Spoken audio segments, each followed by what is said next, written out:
everyone, me Preeti. Welcome to the channel Unique NCERT Science Classes.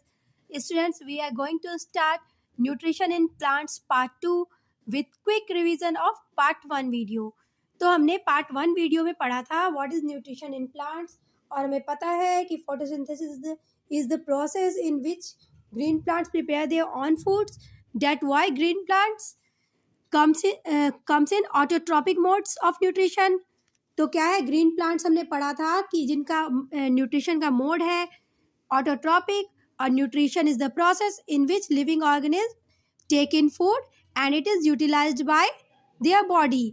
Means उनके organs और cells use करते हैं जो फूड उन्होंने लिया होता है, या जो फोटोसिंथेसिस के प्रोसेस में फूड बनाए हुए हैं प्लांट्स ने, वो उनके सेल्स क्या करते हैं, अपने बॉडी, अपने लाइफ प्रोसेस को, अपने लिविंग रहने के लिए, अपने सर्वाइव करने के लिए अर्थ में, वह उन सेल्स जो उनके बॉडी में होते हैं वह उन फूड को एज अ एनर्जी यूज़ करते हैं और अपना वर्क परफॉर्म करते हैं उस एनर्जी की हेल्प से, उस फूड की हेल्प से. हमने कल ये पढ़ा था, और हमने ये केमिकल रिएक्शंस भी देखे थे जो प्लांट में हो रहे हैं, जो केमिकल रिएक्शन दिए गए हैं जिसमें कि लाइट एनर्जी और वाटर की हेल्प से, और CO2 और वाटर की हेल्प से, लाइट एनर्जी और क्लोरोफिल की प्रेजेंस में प्लांट अपना फूड प्रिपेयर कर रहा है जो ग्लूकोज के फॉर्म में हमने इस एक्टिविटी में, इस केमिकल रिएक्शन में देखा था. हमें यहाँ फिगर दिए हुए हैं 5.1. हमने इसको प्रीवियस में पार्ट 1 में इसको डिस्कस नहीं किया था, जिसे आज हम डिस्कस करते हैं. उसके बाद हम अपनी आगे की एक्टिविटी जो 5.1 है उसके साथ कंटिन्यू करेंगे. बेटा, इसमें ये डायग्राम दिया गया है, क्रॉस सेक्शन ऑफ लीफ. इसमें लीफ का क्रॉस सेक्शन दिखाया गया है, यहाँ कटिंग करके दिखाई गई है, और हमें यह पार्ट, इतना सा पार्ट लीफ का शो किया गया है. आई डोंट थिंक कि आपको इसकी 10th में ज़रूरत होगी. ये हम 11 या 12th में इनकी क्रॉस सेक्शन करा के दिखाई जाती है प्रैक्टिकल में. फिर भी यहाँ दिया हुआ है तो हम इसका ओवरव्यू देख लेंगे. ओके, तो प्लांट का सरफेस एज आपने क्लास 6 से ही पढ़ के रखा हुआ है, आपको ये पता होगा कि ये प्लांट का जो होल सरफेस है, ऊपर के लेयर जो है, इनको हम लैमिना कहते हैं. ओके, अब क्या है, ये हमें पता है कि फूड जो है प्लांट्स के हर एक पार्ट में क्या है, प्लांट के लिप से ही पहुंचता है. लिप ही है वो पार्ट जो फूड प्रिपेयर करता है और पूरे प्लांट्स के हर एक पार्ट में डिस्ट्रीब्यूट करता है. तो क्या है, कौन सा पार्ट है जो हेल्प करता है इस फूड के डिस्ट्रीब्यूशन में, तो वो है ये स्टेम. और स्टेम से जो आगे जाकर क्या बने होते हैं, ये जो प्लांट के बीचों बीच, जो लीफ में आपको बीचों बीच दिख रहा है, ये क्या है, ये मिड रिब है.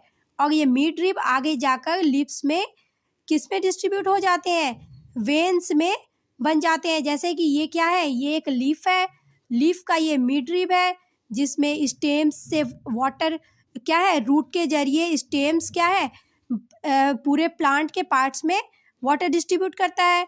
और वो वाटर क्या है, इस वेन्स के जरिए, जो ये वेन है, ये मिड रिब जो है, जो ये थिक वेन है, इसके जरिए सारे लिप्स में, देखिए ये जो साइड वेन बने हुए हैं जो मैं अभी ड्रॉ कर रही हूँ, ये साइड वेन है.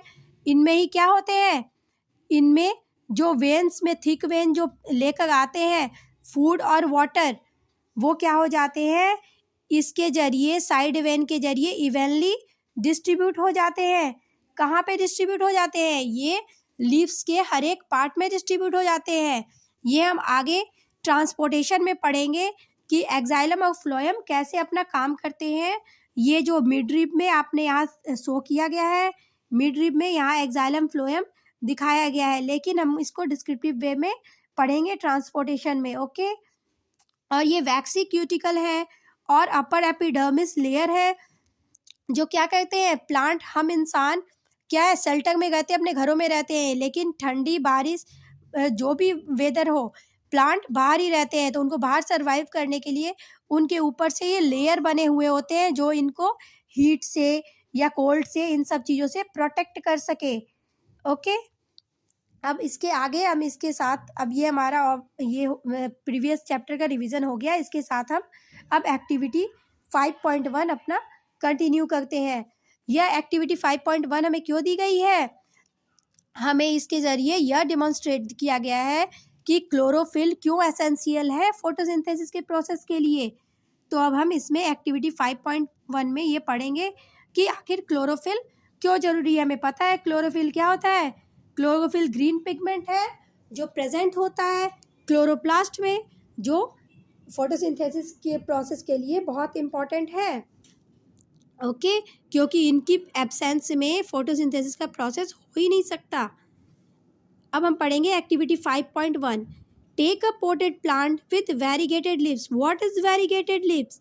वेरीगेटेड लिव्स है क्या? वेरीगेटेड लिव्स है are those leaves which have white and green colour in the same leaf. जैसे क्रोटोन्स के प्लांट्स हैं, आपने देखे होंगे, उसके लीव्स भी कैसे होते हैं, ये आपको डायग्राम में यहाँ जो शो किए गए हैं, क्रोटोन्स के लीव्स भी ऐसे ही होते हैं। कैसे ये लीव्स दिए हुए हैं, इस लीव्स में आप देख पा रहे होंगे कि जैसे ये लीव्स हैं, ठीक है, इसके जैसे ये मिडरिब है, इन मिडरिब का कलर वाइट होगा, या फिर ये जो है इनके वेन्स, इनके कलर वाइट होंगे, और इसके साइड जो पैचेस होंगे उसमें कौन से कलर होंगे, उसमें येलो हो सकते हैं या पेल येलो कलर के भी हो सकते हैं। तो ये क्या है, वाइट या येलो कलर या थोड़े रेडिश भी हो सकते हैं, इस टाइप्स के। ये मतलब 2 कलर्स में डिवाइडेड होते हैं। ये सेम कलर के, जैसे हमने देखा कि हाँ ग्रीन कलर के नॉर्मली लीव्स होते हैं, वो ऐसे नहीं होते हैं। ये लीव्स जो है ये वेरीगेटेड होते हैं, मीन्स ये कंटेन करते हैं वाइट येलो कलर, जिसको हम वेरीगेटेड लीव्स कहते हैं। ओके, तो इस एक्सपेरिमेंट के लिए हमने यही वाले लीव्स लिए हैं जो वेरीगेटेड है। For example money plants and crotons, जो मैंने आपको अभी दिखाए, जो हमारे एक्टिविटी 5.1 में डायग्राम दिए गए, फिगर दिए गए हैं लीफ के, क्रोटोन्स के लीव्स भी वैसे ही दिखते हैं, वैसे ही होते हैं। ओके, अब हम आगे देखते हैं कि हमारा नेक्स्ट लाइन क्या कह रहा है। हमारे नेक्स्ट लाइन में क्या लिखे हुए हैं। Place the plant in a dark room for 3 days so that all the starch gets used up. फिर हमें कहा जा रहा है, हमें पता है, हमने पहले पढ़ लिया है कि सनलाइट के प्रेजेंस में ही फूड प्रिपेयर करते हैं प्लांट्स। तो अगर हम सनलाइट नहीं देंगे, अगर हम उन्हें डार्क रूम में रख देंगे, तो क्या प्लांट्स फूड प्रिपेयर कर पाएंगे? नहीं कर पाएंगे।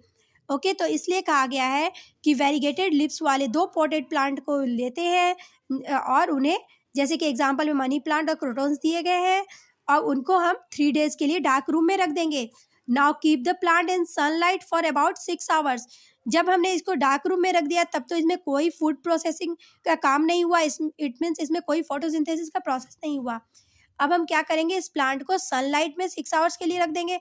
तो डेफिनेटली जब उसे सनलाइट मिलेगी तो प्लांट फोटोसिंथेसिस का प्रोसेस करेगा। Pluck a leaf from the plant, mark the green areas in it and trace them on a sheet of paper. अब हमें कहा जा रहा है कि जो हमने 6 hours के लिए प्लांट को सनलाइट में रखा था, उसमें से एक लीफ को हम लेंगे और उसको एक पेपर पे ट्रेस कर देंगे, उस एरिया को जहाँ उसका पार्ट ग्रीन है, जो उसकी ग्रीन एरियाज है, क्योंकि हमें पता है कि क्रोटोन्स और मनी प्लांट जो है उनमें वेरीगेटेड लीव्स होते हैं, means they contain 2 colors white yellow. Deep the leaf in boiling water for a few minutes. फिर हम क्या करेंगे, फिर हम इसे, ये जो लीफ हमने ग्रीन लीफ लिए थे उसको हमने ट्रेस कर लिया था, उसके बाद हमने ट्रेस कर लिया तो हमें पता लग गया, दूसरी जगह जहाँ हमने पेपर में ट्रेस किया, हमें वहाँ पता लग गया कि हाँ ग्रीन कलर कौन सा पार्ट है उस लीफ का और वाइट कलर किधर कौन से पार्ट में है। उसके बाद हम उसे वाटर में बॉईल करेंगे। तो बॉईल करने के कारण क्या होगा, जब हम वाटर को में बॉईल करेंगे तो लीफ के कलर क्या हो जाएंगे, उस वाटर में डिज़ोल्व हो जाएंगे, और लीफ के ज़्यादातर कलर क्या हो जाएंगे, उससे निकल जाएंगे, ग्रीनिश कलर उनसे ज़्यादातर रिमूव हो जाएंगे। After this immerse it in beaker containing a alcohol. उसके बाद हम क्या करेंगे, उसके बाद हम उस वाटर से, जब हमने बॉईल करके निकाल लिया उस लीफ को, फिर हम उसे अल्कोहल के बीकर में डालेंगे, जिसमें हम उसको इमर्स कर देंगे, उस पर डीप कर देंगे। Carefully place the above beaker in a water bath and heat till the alcohol begins to boil. फिर हम उसे अल्कोहल को हमने एक बीकर में लिया है, और उससे बड़े बीकर में हमने और वाटर ले रखा है, जिसको हम हीट करेंगे, और उसी वाटर के बात में हम उसके ऊपर फिर अल्कोहल का जो हमने बीकर लिया है, जिसमें हमने लीफ डाले हुए, हम उसके ऊपर डालेंगे, मीन्स डबल बॉयलर करेंगे हम उसके हेल्प से, और हम जो बीकर में वाटर है उसको हम बॉयल करेंगे तब तक बॉयल करेंगे जब तक कि अल्कोहल बॉयल होना स्टार्ट ना हो जाए। What happens to the colour of the leaf के कलर के साथ क्या होगा? आपको पता है हमने पहले वाटर में बॉयल किया था, अब अल्कोहल में बॉयल कर रहे हैं। और अल्कोहल क्या है? अल्कोहल एक तरह का क्लीनर की तरह यूज किया जाता है लैब में। तो अल्कोहल क्या करेगा? फुल्ली लीफ के कलर को क्या कर देगा? उसका ग्रीनिश पार्ट हटा देगा। Boiling the leaf in alcohol removes chlorophyll present in it. By this we can properly identify the starch present in the leaf. हम ये आगे देखेंगे कि कैसे ये जो है ना अल्कोहल जो है, अल्कोहल के कारण अल्कोहल में इसमें क्यों इवेंट्स किया गया है और ये बॉयल किया गया है जिससे कि अल्कोहल सारे क्लोरोफिल का जो कलर था उसमें वो उसको निकाल दे। फिर भी क्या है, हमने इसमें स्टार्च टेस्ट किया हुआ है तो हमें पता लगेगा कि हाँ स्टार्च के हमने बचपन से ही पढ़ा हुआ है कि जब हम लीफ को आयोडीन टेस्ट करते हैं तो स्टार्च का कलर क्या हो जाता है? स्टार्च का कलर ब्लू ब्लैक में चेंज हो जाता है। तो हमें इस एक्टिविटी में यही दिखाया गया है। What is the colour of the solution? तो हमारे लीफ का कलर कैसा हो जाएगा? लीफ तो कलरलेस हो जाएगा। तो आप देख रहे हो, आपको डायग्राम में फिगर में दिखाया गया है, या पेल येलो कलर का हो गया है। हमारा लीफ जो है अपना ग्रीन कलर खो चुका है और पेल येलो कलर का हो गया है। तो लीफ का कलर हमारा क्या हो जाएगा? हमारे लीफ का कलर हो जाएगा पेल येलो, मीन्स वो लाइट येलो की कलर को ले लेगा, मतलब उसकी ग्रीनिश कलर चली जाएगी। Okay, what is the colour of the solution? तो सॉल्यूशन की कलर हमें पता ही है, जब उसने अपनी कलर खो दी है तो वो कलर कहाँ जाएगा? वो उस सॉल्यूट में चला जाएगा जो हमने जिसमें वाटर में हमने जो इसको सॉल्युबल किया है, ये अपना जो कलर है वह उसमें छोड़ देगा और उस सॉल्यूशन का कलर ग्रीन हो जाएगा। Now deep the leaf in a dilute solution of iodine for a few minute. अब हम इस लीफ को क्या करेंगे? हम इस लीफ को थोड़ी देर के लिए डाइल्यूट सॉल्यूशन ऑफ आयोडीन में डुबो के रखेंगे। जब आप हमने पहले ही डिस्कस कर लिया कि आयोडीन सॉल्यूशन में डालने से क्या होता है, अगर उसमें स्टार्च उस पोजीशन में रहेगा, उस सरफेस पे जो भी सरफेस जो लीफ का है जहाँ पर स्टार्च होगा वह एरिया हमें ब्लू ब्लैक कलर का दिखेगा। अब हम देखते हैं इसमें क्या बता रहे हैं। Take out the leaf and rinse off iodine solution. हमने पहले इसको आयोडीन सॉल्यूशन में लिया, उसके बाद उसमें डीप करने के बाद हमने उसको आयोडीन सॉल्यूशन से निकाल लिया। अब हम क्या देखेंगे? अब हम देखेंगे कि जब हमने निकाल लिया आयोडीन सॉल्यूशन से, observe the colour of the leaf and compare this with tracing paper the leaf done in the beginning. जो हमने ट्रेसिंग पेपर पे हमने पहले ही लिया हुआ था कि हाँ क्या हो रहा है। Can you conclude about the presence of starch in various areas of the leaf? We can conclude here the presence of starch. Where the areas starch is present, the leaf color turns blue black. Here here it is showing the color blue black patches are present here. तो यह बता रहा है कि इस जगह पे, इस प्लेस पे क्या है, इस एरिया पे है, इस एरिया पे स्टार्च प्रेजेंट है। दैट्स वाई यह कलर ब्लू कलर पे टर्न हो गया है, इस लीफ का कलर ब्लू पे टर्न हो गया है। इससे हमें यही पता लग रहा है कि स्टार्च प्रेजेंट है इस लीफ में। जिस एरिया में क्लोरोफिल है, जहाँ पे ग्रीन सरफेस है, जहाँ क्लोरोफिल पिगमेंट प्रेजेंट है, उस एरिया में स्टार्च बने हैं, फूड प्रिपेयर हुआ है, और वो एरिया आयोडीन टेस्ट में आपको ब्लू कलर शो कर रहा है।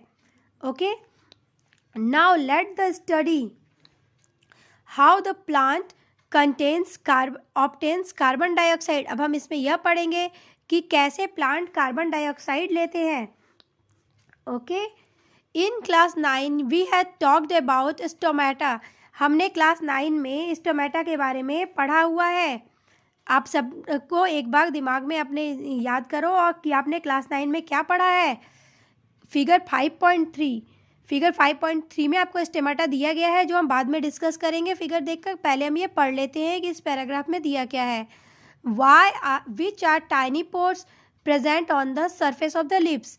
ये टाइनी पोर्स होते हैं, छोटी छोटी पोर्स होते हैं जिसके जरिए गैसेस एक्सचेंज होता है। स्टोमेटा ही वो पोर्स है जिसका नाम है स्टोमेटा, और वो टाइनी पोर्स होते हैं जो लिप्स के सरफेस पे प्रेजेंट होते हैं।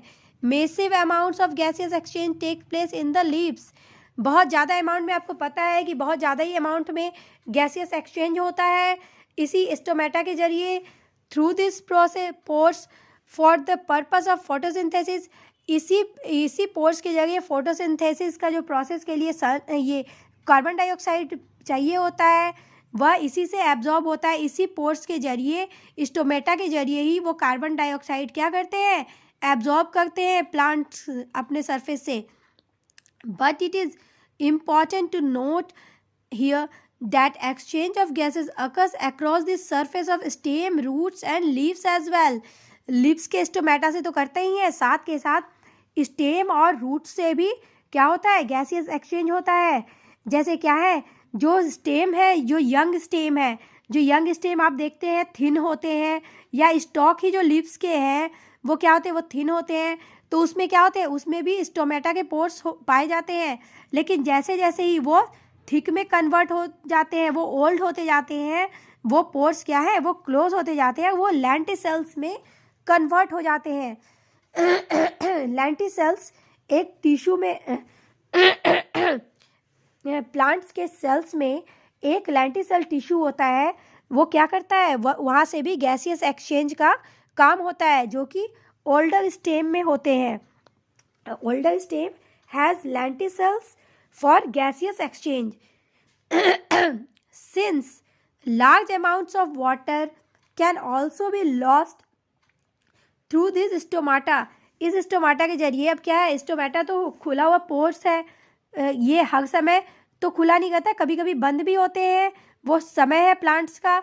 जैसे कि क्या है, वो जब ट्रांसपीरेशन, आपको पता है transpiration is the process when plants अपने एक्सेस वाटर को क्या करता है, लॉस करता है। तो ट्रांसपीरेशन के समय जब स्टोमेटा बल्ज हो जाता है, पानी से फुल फिल हो जाता है, एक्सेस वाटर वहाँ हो जाते हैं, तो वो क्या होता है, वो ओपन होता है और ट्रांसपीरेशन का प्रोसेस होता है। ओके, इसे हम बाद में देखेंगे, अभी हम जो यहाँ लिखा हुआ है वही हम पढ़ते हैं। जैसे कि हमने स्टेम में देख लिया कि जो मतलब न्यूली स्टेम होते हैं, जो थिन होते हैं, उसमें स्टोमेटा होते हैं, लेकिन जैसे ही वो ओल्ड होते जाते हैं उसमें लेंटिसेल्स पाए जाते हैं और उसके जरिए गैसियस एक्सचेंज होता है।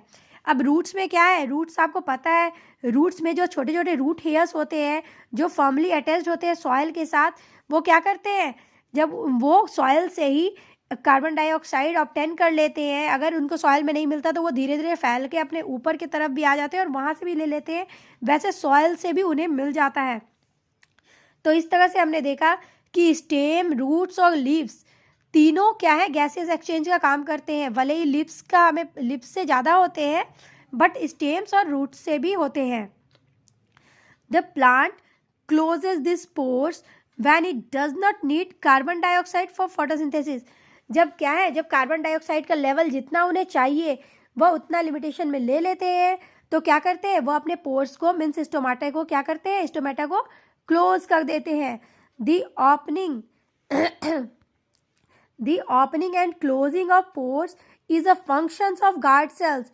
वह किसका फंक्शंस है, वह गार्ड सेल का फंक्शन है। गार्ड सेल्स है क्या, गार्ड सेल प्रोटेक्ट करते हैं स्टोमेटा को। The guard cell swells when water flows into them causing the stomatal pore to open। Similarly the pore closes if the guard cells shrink। अब क्या है, हमने पहले ही डिस्कस किया, 2-3 लाइन पहले ही मैंने आपको बताया था कि ये है गार्ड सेल्स। ये क्या करते हैं, ये गार्ड सेल्स प्रिवेंट करते हैं स्टोमाटा के ओपनिंग और क्लोजिंग को। या क्या करते हैं, लिमिटेशन देखते हैं कि हाँ कब इसको ओपन करना है, कब इसको खोलना है। इसका नाम ही गार्ड सेल्स है। यह स्टोमेटा को गार्ड करते हैं जब इसके एरिया में, जब लिफ के सरफेस में बहुत ज़्यादा वाटर हो जाता है जिसको ट्रांसपीरेट करने की ज़रूरत होती है, या फिर प्लांट्स को कार्बन डाइऑक्साइड लेने की ज़रूरत होती है, तो ये गार्ड सेल्स फैलते हैं, खुलते हैं। और ये स्टोमाटा देख रहे हैं आप, ये होल क्या है, ये स्टोमेटा है जिसके ज़रिए कार्बन डाइऑक्साइड का एक्सचेंज होता है और ऑक्सीजन बाहर आते हैं, कार्बन डाइऑक्साइड एंटर करते हैं। और जैसे पानी ज़्यादा हो गया, वाटर की लेवल ज़्यादा हो गई, तो क्या होते हैं, इसी स्टोमेटल पोर से वो आउट कर दिए जाते हैं, प्लांट के सरफेस से वो निकल जाते हैं। तो इस तरह से आपने देखा कि ये स्टोमाटा है। स्टोमाटा के आप गार्ड सेल्स में देख रहे हो, यहाँ क्लोरोप्लास्ट भी दिखाया गया है, और ये क्लोरोप्लास्ट के अंदर ही क्या होते हैं, ये क्लोरोफिल होते हैं, जिस कारण इसका कलर आपको ग्रीन दिख रहा है। ओके, तो हमने देख लिया 5.3 में हमें ओपन और क्लोज स्टोमाटा पोर शो किए गए हैं।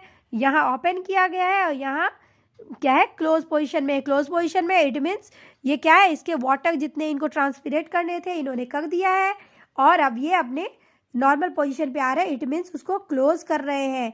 और जब ओपन कब करेंगे, जब उन्हें कार्बन डाइऑक्साइड लेनी होगी तो स्टोमाटा ओपन होगा, तभी स्टोमाटा ओपन होगा, और जब उन्हें कार्बन डाइऑक्साइड लेनी होगी तभी वो ओपन होंगे।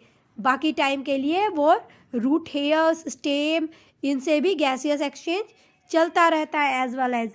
ओके, अब हम एक्टिविटी 5.2 करने वाले हैं। एक्टिविटी 5.2 में हम देखते हैं कि होना क्या है। Activity 5.2, take 2 healthy potted plants which are nearly the same size. हमें 2 प्लांट लेने हैं जो दोनों सेम साइज के हों। Keep them in a dark room for 3 days। हमें इसे भी डार्क रूम में 3 days के लिए रखना है। इससे क्या होगा, इससे जो एनर्जी उन्होंने स्टार्च के फॉर्म में स्टोर की होगी वो एनर्जी क्या होगी, यूज हो जाएगी। Now place each plant on separate glass plates. Place a watch glass containing potassium hydroxide by the side of one of the plants. The potassium hydroxide is used to absorb carbon dioxide. Potassium hydroxide क्या उसकी quality है, potassium hydroxide क्या करता है, वह जो भी carbon dioxide अपने आसपास के एटमॉस्फेयर में उसे मिलता है वह सारे एब्जॉर्ब कर लेता है। तो हम इसे पोटेशियम हाइड्रोक्साइड को एब्जॉर्बेंट भी कह सकते हैं। तो क्या है, पोटेशियम हाइड्रोक्साइड एक्स्ट्रा जो भी कार्बन डाइऑक्साइड एटमॉस्फेयर में होते हैं उसको वह एब्जॉर्ब कर लेते हैं। Cover both plants and separate bell jars as shown in figures 5.4. Use Vaseline to seal the bottom of the jars of the glass plates so that the setup is airtight. Sunlight, keep the plants in sunlight for about 2 hours. Pluck a leaf from each plant and check for the presence. Do both the leaves show in the presence of the same amount of what can you conclude from this activity? तो अब हम इस activity को देखेंगे diagram से और उसके जरिए ही समझेंगे कि क्या हो रहा है और क्या बोल रहा है। What can you conclude from this activity? इस एक्टिविटी से हमें क्या हम कंक्लूड कर रहे हैं, हम क्या समझ रहे हैं, वो हम इस डायग्राम को देखकर समझेंगे। ओके, जैसे कि हमें डायग्राम दिए गए हैं, सेम टाइप के 2 प्लांट्स लिए गए हैं। ये दोनों प्लांट सेम टाइम आपको दिख रहे हैं। ये दोनों कैसे हैं, ये अलाइव है। इसे 2 बेल जाग से कवर कर दिया गया है। दोनों को क्या किया गया है, बेल जाग से कवर कर दिया गया है और इन्हें बॉटम से, इसके बॉटम लेयर को सील्ड कर दिया गया है, जिससे कि एटमॉस्फेरिक एयर जितना भी इसमें पहले बेल जार को कवर करने तक अंदर आया हो वो उतना ही हो, उससे ज़्यादा वह एंटर नहीं कर पाएगा। इसके बाद क्या है, यहाँ वॉच ग्लास है जो एक प्लेट है जिसको वॉच ग्लास हम लैब के लैंग्वेज में कहते हैं। तो उस वॉच ग्लास में पोटेशियम हाइड्रोक्साइड रख दिया गया है। पोटेशियम हाइड्रोक्साइड क्या है, पोटेशियम हाइड्रोक्साइड एक कार्बन डाइऑक्साइड एब्जॉर्बर है, वह CO2 को एब्जॉर्ब कर लेता है। इसलिए उसे एक जार में, एक ग्लास में, एक जार के अंदर रख दिया गया है, जबकि दूसरे जार में ऐसा कुछ भी नहीं रखा गया है। अब क्या कहा गया है, अब हमें कहा गया है कि जब मैंने इसको कवर कर दिया, एयर टाइट कर दिया, तो हम इसे अब 2 घंटे के लिए सनलाइट में रखेंगे। तो हमें पता है कि सनलाइट CO2, O2, ऑक्सीजन, जो भी हमारे एटमॉस्फेयर में एयर है, नाइट्रोजन, ऑक्सीजन, कार्बन डाइऑक्साइड, सारे इस जार के अंदर कुछ लिटिल अमाउंट में प्रेजेंट है। सफिशिएंट नहीं है, ज़्यादा नहीं है, बट लिटिल अमाउंट में ये प्रेजेंट है इसमें। तो क्या होगा, सनलाइट उन्हें मिल रही है तो इस तरह से वो क्या कर लेंगे, फोटोसिंथेसिस का प्रोसेस कर पाएंगे। लेकिन क्या है, यहाँ पे जो इस फर्स्ट जार जो है जिसमें पोटेशियम हाइड्रोक्साइड रखा गया है, जो कि एक कार्बन डाइऑक्साइड एब्जॉर्बर है, वह क्या करेगा, potassium hydroxide KOH means potassium hydroxide, वो क्या करेगा, वह कार्बन डाइऑक्साइड को एब्जॉर्ब कर लेगा। जो कार्बन डाइऑक्साइड प्लांट अपने फोटोसिंथेसिस के लिए यूज़ करने वाला था, वह ये बेल जार जो ए में रखा हुआ पॉट है वह नहीं कर पाएगा। जबकि यहाँ कोई कार्बन डाइऑक्साइड एब्जॉर्बर नहीं है, तो ये जो सेकेंड नंबर का पौधा है, बी नंबर में जो पौधा है, वह क्या कर पाएगा, वह यह प्रोसेस आराम से कर पाएगा और अपने लिए फूड बना पाएगा। तो हमने इस प्रोसेस में देखा, इस एक्टिविटी से हमने यह कंक्लूड किया कि कार्बन डाइऑक्साइड कितना ज़रूरी है, किसके लिए, कार्बन डाइऑक्साइड ज़रूरी है फोटोसिंथेसिस के प्रोसेस के लिए। इससे पहले हमने देखा कि फोटोसिंथेसिस के प्रोसेस के लिए क्लोरोफिल कितना ज़रूरी है। ऐसे ही हमने दो एक्टिविटी में देख लिए कि कार्बन डाइऑक्साइड और क्लोरोफिल फोटोसिंथेसिस के लिए कितने ज़रूरी हैं। Based on the two activities performed above, can we design an experiment to demonstrate that sunlight is essential for photosynthesis. इन सब दो को देखने के बाद आप तो कम से कम एक एक्टिविटी कर ही लेंगे, और ये तो हमने पहले भी, आप सब बड़े स्मार्ट हो, हमने क्लास 6-7 में भी ये एक्टिविटी किया हुआ है कि सनलाइट कितना ज़रूरी है फोटोसिंथेसिस के लिए।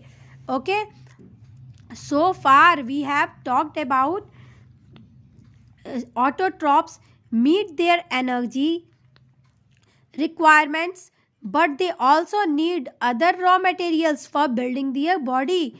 Water used in photosynthesis is taken up from the soil by the roots in terrestrial plants. जो terrestrial plants है, जो land area के plants है, वो क्या करते हैं, वो soil से minerals ले लेते हैं, water ले लेते हैं, बहुत सारे gases भी ले लेते हैं जो उनको ज़रूरत है। Other materials like nitrogen, phosphorus, iron, magnesium, ये सब वो कहाँ से ले लेते हैं, ये सारे जो मिनरल्स हैं वो सॉयल से ले लेते हैं। एज हमने प्रीवियस क्लास में पढ़ा है, इसके प्रीवियस चैप्टर में, कि सॉयल्स में कैसे कैसे मिनरल्स होते हैं और वाटर में। तो इन्होंने, प्लांट्स ने क्या किया, प्लांट्स ने सॉयल से नाइट्रोजन, फॉस्फोरस, आयरन, मैग्नीशियम, ये सारे मिनरल्स ले लिए।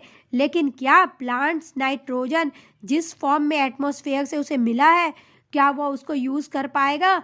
तो नो। जिस तरह की हम ह्यूमन बीइंग कार्बोहाइड्रेट को इजीली डाइजेस्ट नहीं कर सकते उस कॉम्प्लेक्स सब्सटेंस को, वैसे ही यह नाइट्रोजन क्या करेगा, यह एब्जॉर्ब नहीं कर पाएगा easily. A plant can not use atmospheric nitrogen directly because it is present in free gaseous form in the atmosphere, whereas plants are capable of absorbing in the form of nitrogen compounds. तो क्या है, ये nitrate और nitrite के form में इसको compound, ये nitrogen के हैं, वह इस फॉर्म में उसको लेता है। तो क्या करता है, वो जो नाइट्रोजन जो इसमें इसके रूट्स से, जो रूट्स जो सॉइल से फॉर्मली अटैच्ड है, ये रूट्स क्या करते हैं, सॉइल से नाइट्रोजन लेते हैं और बैक्टीरिया की हेल्प से उसको नाइट्राइट और नाइट्रेट में चेंज करते हैं। जैसे कि आपने देखा NO2 ये नाइट्रोजन का ही फॉर्म है, लेकिन उसे हम नाइट्राइट कहते हैं, और ये नाइट्रेट है NO3, ये क्या है, ये नाइट्रोजन के ही फॉर्म है, लेकिन इसमें आपको ऑक्सीजन के मॉलिक्यूल भी है, और ये नाइट्राइट और नाइट्रेट के फॉर्म में ये सॉयल से एब्जॉर्ब करते हैं और फिर ये प्लांट्स यूज़ करते हैं। क्योंकि आपको पता है कि नाइट्रोजन प्रोटीन सिंथेसिस के लिए बहुत ज़रूरी है, तो इसलिए ये नाइट्रोजन की हेल्प से प्लांट्स क्या प्रिपेयर करते हैं, ये प्रोटीन सिंथेसिस करते हैं, जो कि उनके सेल्स के लिए ज़रूरी होता है। तो इस तरह से प्लांट्स, हमने पढ़ लिया है कि वह नाइट्रोजन को डायरेक्ट नहीं ले सकते, उसे वह नाइट्रेट और नाइट्राइट में क्या करते हैं, कन्वर्ट करते हैं, उसके बाद वह उसको यूज़ में लाते हैं। Okay, this is taken up in the form of inorganic nitrates or nitrites, or it is taken up as organic compound which have been prepared by bacteria from atmospheric nitrogen। तो जो atmospheric nitrogen है उसको ये bacteria जो होते हैं soil में, वो उसकी हेल्प से क्या करते हैं, वो उसको नाइट्राइट और नाइट्रेट में चेंज करते हैं, इसमें कन्वर्ट कर देते हैं। हमें एक बैक्टीरिया का पता है जो लेग्यूम्स के प्लांट्स में होते हैं, और वह नाइट्रोजन को क्या करते हैं, फिक्सेशन, नाइट्रोजन फिक्सेशन का काम करते हैं। आपने मे भी सुना भी होगा, यह राइजोबियम है। राइजोबियम एक बैक्टीरिया है जो क्या करता है, वह प्रोटीन सिंथेसिस का प्रोटीन फिक्सेशन का काम करता है। और इस बैक्टीरिया को प्लांट, बैक्टीरिया क्या है, ये राइजोबियम अपना फूड खुद प्रिपेयर नहीं कर सकता, तो वो जिस लेग्यूम प्लांट में रहता है, मीन्स जो जैसे मूंग, बीन्स, इस तरह के जो पल्सेस होते हैं, जो दाल होते हैं, उनके रूट्स में ये रहता है और उनसे फूड लेता है और उनको यह उसके बदले में क्या नाइट्रोजन प्रोवाइड करता है, जो भी ये फिक्सेशन करता है। Okay, thank you for watching my video.